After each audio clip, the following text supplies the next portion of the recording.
ಇದು ಆಪರೇಷನ್ ಮೇಘದೂತ್ ಕಥೆ 1972ರ ಸಿಮ್ಲಾ ಅಗ್ರಿಮೆಂಟ್ ನಂತರ ಲೈನ್ ಆಫ್ ಕಂಟ್ರೋಲ್ ಸ್ಪಷ್ಟವಾಗಿತ್ತು, ಆದರೆ ಕೇವಲ NJ 9842 ವರೆಗೆ. ಆ ನಂತರ ಕೇವಲ ಅದರಿಂದ ಉತ್ತರಕ್ಕೆ ಹಿಮನದಿ ಕಡೆಗೆ ಎಂದು ಬರೆಯಲಾಗಿತ್ತು. ಈ ಅಸ್ಪಷ್ಟ ಗಡಿಯಿಂದ ಹುಟ್ಟಿತು ಧಿಕ್ಕಾರ. ಹಿಮದ ಕೊರೆಯಾದ ಪ್ರದೇಶ ಸಿಯಾಚನ್ ಗ್ಲೇಷಿಯರ್. ಇದರಲ್ಲಿ ಇಬ್ಬರು ರಾಷ್ಟ್ರಗಳು ತಮ್ಮ ಹಸ್ತಕ್ಷೇಪಕ್ಕಾಗಿ ಹಿಮಯಾತ್ರೆ ಪ್ರಾರಂಭಿಸಿದರು. ಸಿಯಾಚನ್ ಕೇವಲ ಹಿಮವಲ್ಲ, ತಂತ್ರಜ್ಞಾನ ಮತ್ತು ಕೌಶಲದ ಯುದ್ಧಭೂಮಿ. 1984ರ ಆರಂಭಕ್ಕೆ ಭಾರತದ ಬುದ್ಧಿವಂತಿಕೆ ತಿಳಿದುಕೊಂಡಿತು. ಪಾಕಿಸ್ತಾನ ಯುರೋಪ್ನಿಂದ ಆರ್ಕ್ಟಿಕ್ ಉಪಕರಣಗಳನ್ನು ಖರೀದಿಸುತ್ತಿದೆ. ಹಿಮಪೀಠವನ್ನು ಮೊದಲು ಪಡೆದುಕೊಳ್ಳಲು ಯೋಜನೆ. ಭಾರತ ತಡೆಯಲು ತ್ವರಿತವಾಗಿ ನಿರ್ಧರಿಸಿತು. ಗುಪ್ತ ಮಿಷನ್ ಮೇಘದೂತ್. ಸೂರ್ಯೋದಯಕ್ಕೂ ಮೊದಲು ಭಾರತೀಯ ಸೇನೆ ಇಂಡಿಯನ್ ಏರ್ ಫೋರ್ಸ್ ಹೆಲಿಕಾಪ್ಟರ್ ಮೂಲಕ 20,000 ಫೀಟ್ ಗರಿಷ್ಠ ಎತ್ತರಕ್ಕೆ ವರ್ಗಾವಿಸಲಾಯಿತು. ಸೈನಿಕರು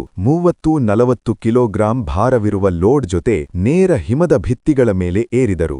ಆಮ್ಲಜನಕ ಸಡಿಲ. ಕೆಲವು ದಿನಗಳಲ್ಲಿ ಭಾರತವು ಪ್ರಮುಖ ಪಾಸ್ಗಳನ್ನು ಕಾಪಾಡಿತು. ಬಿಲಾಫೋಂಡ್ ಲಾ ಮತ್ತು ಸಿಯಾ ಲಾ. ಪಾಕಿಸ್ತಾನ ತಲುಪಿದಾಗ ಈಗಾಗಲೇ ಟೂ ಲೇಟ್. ಭಾರತವು ಎತ್ತರವನ್ನು ಪಡೆದುಕೊಂಡಿತ್ತು. ಆದರೆ ನಿಜವಾದ ಶತ್ರುಗಳು ಶಸ್ತ್ರಗಳಲ್ಲ, ಹಿಮ, ಆಕಾಶ ಮತ್ತು ತಾಪಮಾನವೇ ಸೈನಿಕರ ಹತ್ಯಾಕಾರಕ.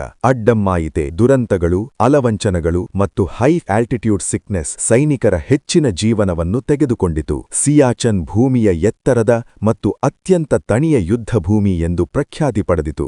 ಮೇಘದೂತ್ ಕಾರ್ಯಾಚರಣೆ ತಂತ್ರಜ್ಞಾನ ನಕ್ಷೆಯನ್ನು ಶಾಶ್ವತವಾಗಿ ಬದಲಾಯಿಸಿತು. ಭಾರತವು ಸಾಲ್ಟೋರೋ ರಿಡ್ಜ್ ಅನ್ನು ಹಿಡಿದುಕೊಂಡು ತುರ್ತು ಮೇಲ್ವಿಚಾರಣೆಯ ತಾಂತ್ರಿಕ ಹಸ್ತಕ್ಷೇಪ. ಯುದ್ಧ ಒಂದೇ ಆಗಲಿಲ್ಲ, ಆದರೆ ಹಿಮದ ಮೇಲ್ಮೈಯಲ್ಲಿ ನಿಂತಿರುವುದು ಜಯವಾಯಿತು. ಯುದ್ಧವು ಶತ್ರು ನಗರಗಳನ್ನು ವಶಪಡಿಸಿದ್ದಲ್ಲ, ಆದರೆ ಸೈನಿಕರು ಹಿಮದ ಮೇಲೆ ನಿಂತು ಒಂದು ಶೀತಲ ಸೀಮೆಯನ್ನು ಕಾಪಾಡಿದರು. ಆಪರೇಷನ್ ಮೇಘದೂತ್ ಕೇವಲ ಸೈನಿಕರ ಸಾಹಸವಲ್ಲ, ಜೀವನಕ್ಕೂ ಮರಣಕ್ಕೂ ನಡುವಿನ ಹೋರಾಟವಾಯಿತು.